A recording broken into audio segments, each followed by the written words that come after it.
این یک کارخانه تولید بیسکویت در غزنی است که برای ده‌ها تن زمینه کار را فراهم کرده است. وحیدالله که در این کارخانه تولید مصروف کار است، از شغل خود خرسند بوده و از سایر تاجران نیز می‌خواهد تا در کشور سرمایه‌گذاری کنند. خوش بیان اندازه هستیم به خاطر از اینکه زمینه کار برای ما فراهم است اینجا و تقاضای ما از تجارا و دولت همین است که همچون کارخانه را ایجاد بکنن تا که زمینه کار برای جوانای ما فراهم شود. خواست مردم که امور در اونجا سرمایه‌گذاری در کشور خود در افغانستان سرمایه‌گذاری کنند، کسایی که همینجا بیکار هستند مشغول کار باشند در کشورهای دیگه نرن. خوب است در کشور خود ما با شما در کارخانه در غزنی کار مساعد شده او از کشورهای بیرونی خودداری شده. بسیار زیاد خوش هستم.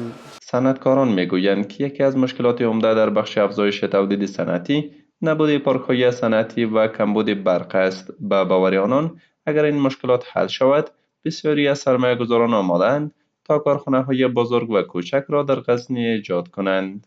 نسبت هر سال کار ما اضافه تر شده مرا، خوبتر شده مرا، بهتر شده مرا.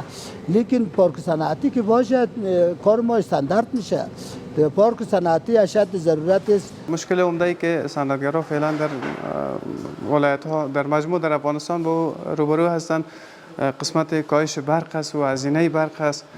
در همین حال مسئولان ریاست صنعت و تجارت ولایت غزنی میگویند که برای ساخت 5 پارک صنعتی در این ولایت زمین‌ها مشخص شده و به زودی مشکل توزیع آن نیز حل خواهد شد. د ځمکو ویش انشاءالله کارونه 15 سلنه خلاص شوي دي او راتلونکي کې انشاءالله امید شته چې ژر به ځمکې توزیع شي او کوم دي دا و مشکل شي و هغه هم تر ډېره حده پورې خلاص شوی دی.